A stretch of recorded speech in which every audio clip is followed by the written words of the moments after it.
to IATEFL Live. I'm truly very excited to welcome one of my social media ELT influencers, which is Tyson Seburn.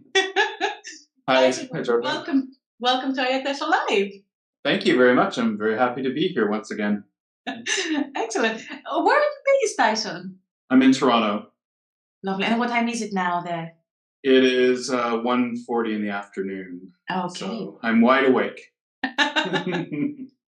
Excellent. So for the people watching us from home, tell us a few things about you, Tyson. How did your ELT journey begin? I think mine began pretty commonly, like to a lot of people in at least from my generation in my area of the world. So I graduated from my undergrad at university with a philosophy degree and had no particular target as to what I was going to be doing. I taught in a private language academy at that time. I taught in a private computer academy as well. It's like a self-directed one. And it was just I was not feeling it exactly. And I knew a friend who had traveled to Korea the year before me to teach English for a year. And so I decided, okay, let's give it a shot and I will sort of follow her on that path and see where that takes me. So that's what I did. I applied for a school that my friend worked for in a different part of Seoul in Korea and got the job quite easily, did all the little preparation, and then that's where I went. So in 1998, actually. So that's when I went to Seoul. And then I was there for 5 years, more or less, teaching in private language schools. And that's where I got basically my foundational understanding of what it meant to teach English to a different population. And a little bit of teacher training and a little bit of teacher development mixed in there. And so that's sort of the impetus where everything sort of started for me. Lovely. And what shaped your path towards to your career now? Well, that's a good question in terms of which path it is, So all of us, teachers, I think we kind of go in different paths depending on what's happening around us and what's our interest at the time. So, I mean, in my case, when I'm talking about inclusive practices or belonging pedagogies and so on, which is sort of where I am now, the roots of that came from my time in Korea. But I wouldn't say that was my focus at all until much, much later. But because I was gay and I was in a country that was, at least at the time, not so open-minded about queer people, I had to navigate what it was like to be a teacher in a foreign country where that wasn't so accepted, and sort of figure out how I was going to use my identity in that situation, if at all. And in addition, my partner is Korean, whom I met around that time. And so not only through my experiences with teaching Koreans in Korea, but when I came back to Canada and started teaching people from all over the place, as well as the experiences my partner had being an immigrant to Canada and a non-native speaker, if we want to call that, in this environment, I started to get more and more interested in the racialized experiences of language learning. So it kind of mixed together with queerness in some kind of intersectional ways.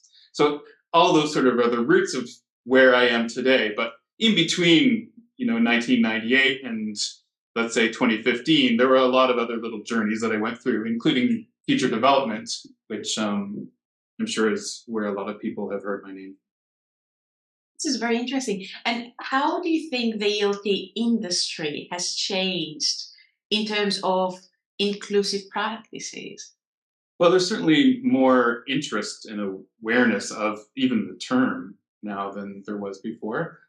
And I'm saying like even in the last 5 years, right? So I would argue probably that there was not so much change for a long time. And then in the last 5 or 6 or fewer years, I would say the interest has sort of exploded from having a random one-off LGBTQ focused talk at a conference to now there's a much more wide variety of them at any event and and lots of literature that is being published with regards to it, and lots of people like me who are more and more consulting companies and other teachers and writing books and things like that about inclusive practices. So in that sense, there's been a shift of awareness and a shift in interest. In terms of like practical change, maybe the shift is slower. Yes. Now, I have to admit that when I first started looking into inclusive materials, I went the first thing that I went to were your book, How to Write Inclusive Materials, and it was you and your social media. Um, so for any teachers who want to inspire their colleagues or their students, and for any people out there who want to create more inclusive environments for their people who work with, what would be your advice? So what should be their starting point? Well, obviously, you should get my book. I mean, I'm one of many people, honestly, that have written worthwhile things to check out with regards to inclusive practices. So I wouldn't say I'm the only person, but I really appreciate the fact that I was your starting point, and maybe for some other people as well. Um, the desire has to be there, right? So like you have to be willing to accept that your role as a language teacher is not solely focused on language alone, insofar as you're like a technician, right? So if that's how you view your job, as you're going to go into a classroom and teach people how to use the bank, and very sort of benign topics, if you want to call them that, sort of daily survival-ish type of topics that are devoid of opinion or meaning or things like that. If that's your approach, then we're not going to go very far. But if you accept that as educators, we are responsible for creating an environment where all learners can feel included and feel like they're seen and feel like they have their identities to be reflected in the materials so that it makes more meaningful use of the language to them, then I think, okay, there's the starting point, right? That's what we need to get to first.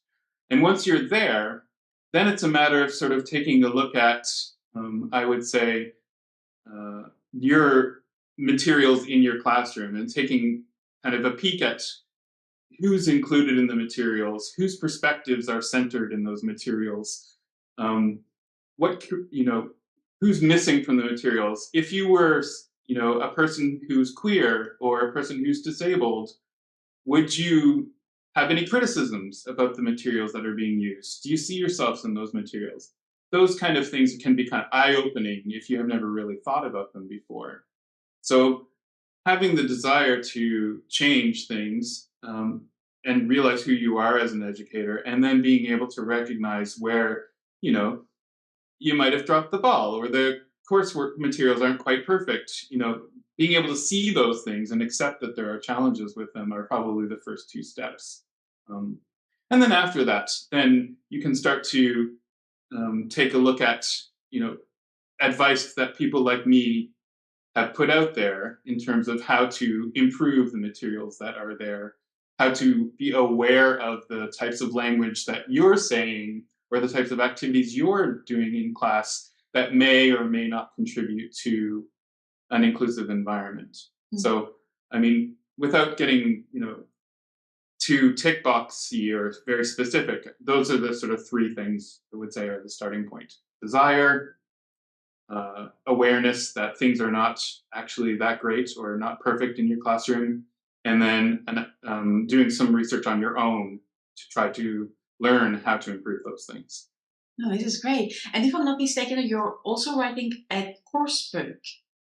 No, No, you are mistaken. I am mistaken. Yeah.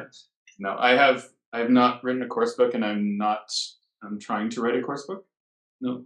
I have problems sort of with course books in general because I don't really use them myself. Very often I create the materials for the classroom's experience myself based on whatever the needs are of the program or the students specifically.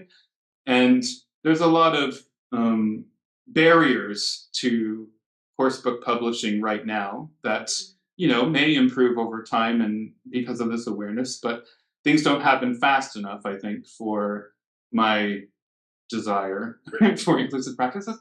And so I have never really put much thought into writing a course book, even before I was doing inclusive practice stuff.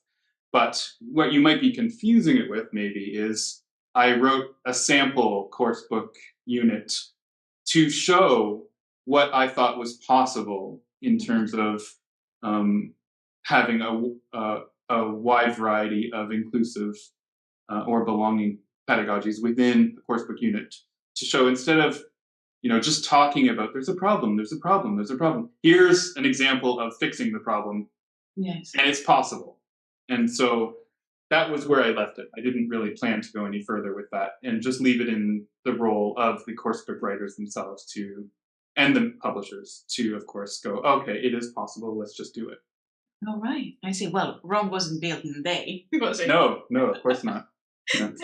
Now, without revealing too much about your presentation at IATEFL, can you tell us a few things about your presentation? So I like the title. So it's not only about pronouns, our language of exclusion and inclusion.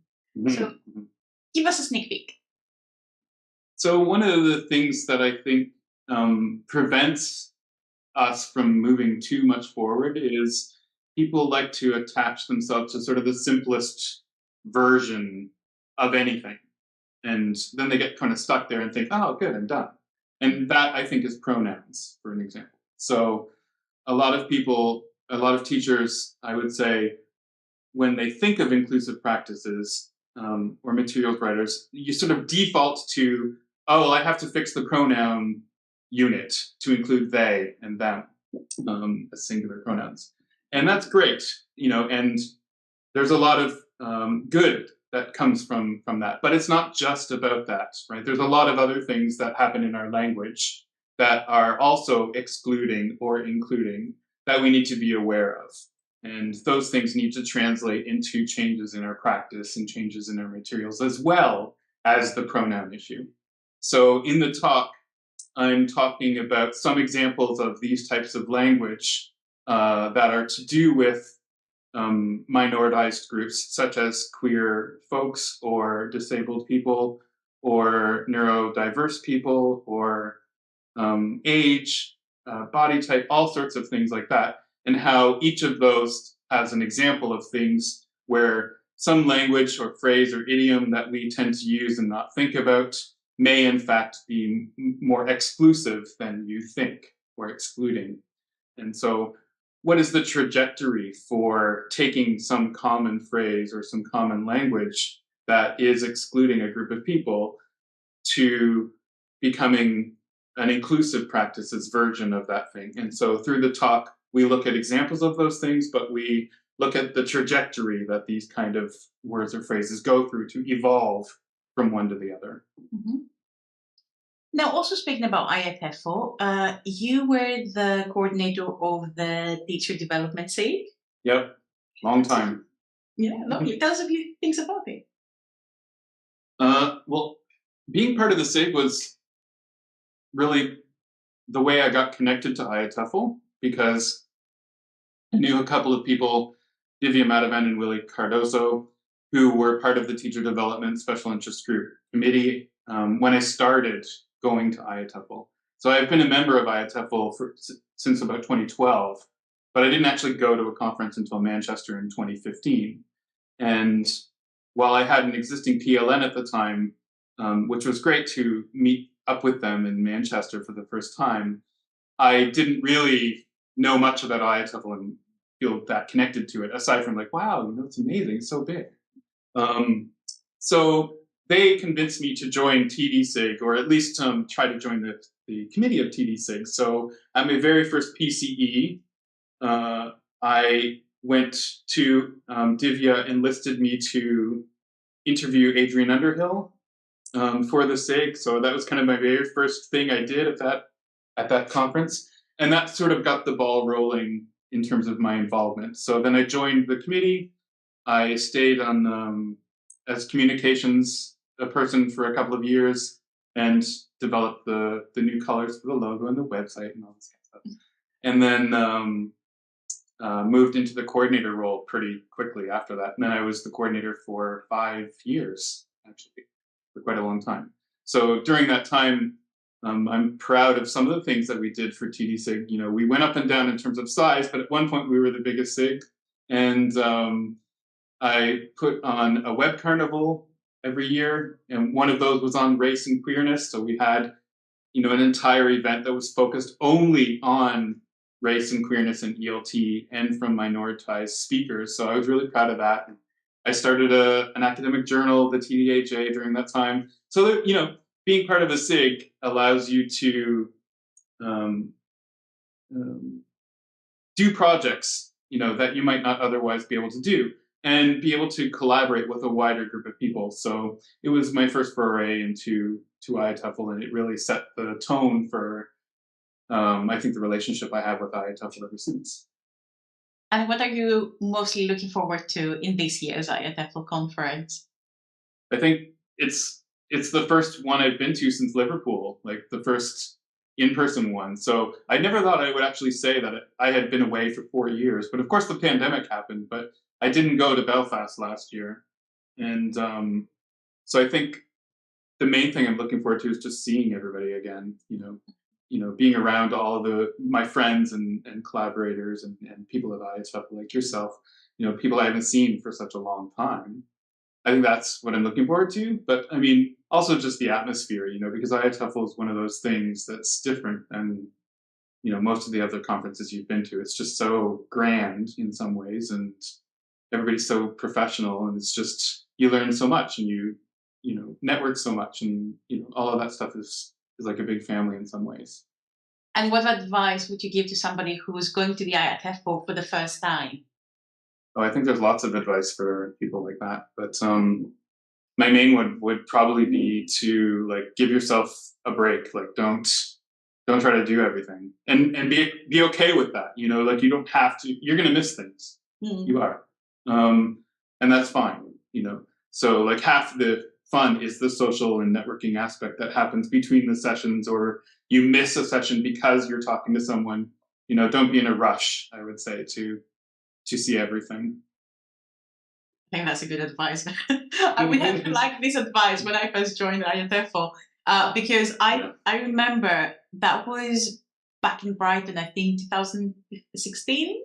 And I remember I hid in a corner because I needed some mental break from all the sessions I attended. And while I was in that corner looking at my notes, I was thinking, I'm missing this session that I really wanted to attend.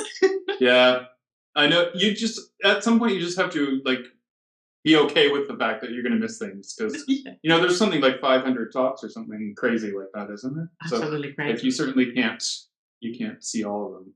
And, like, I'm gonna, even this year, I have to teach myself this. Like, I'm gonna go to the Turkish baths in Harrogate, so I had to take an afternoon off from one of the days so that I could go. And, you know, there's a part of you that's like, but I'm gonna miss this talk and this talk and this talk. But, you know, it's worth it, I think, you know, to take that time to socialize. And now that's a question that we ask everybody in our interviews. How would you describe IATEFL in one word?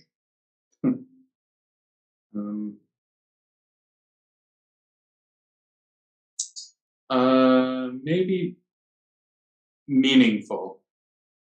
Mm-hmm. Say.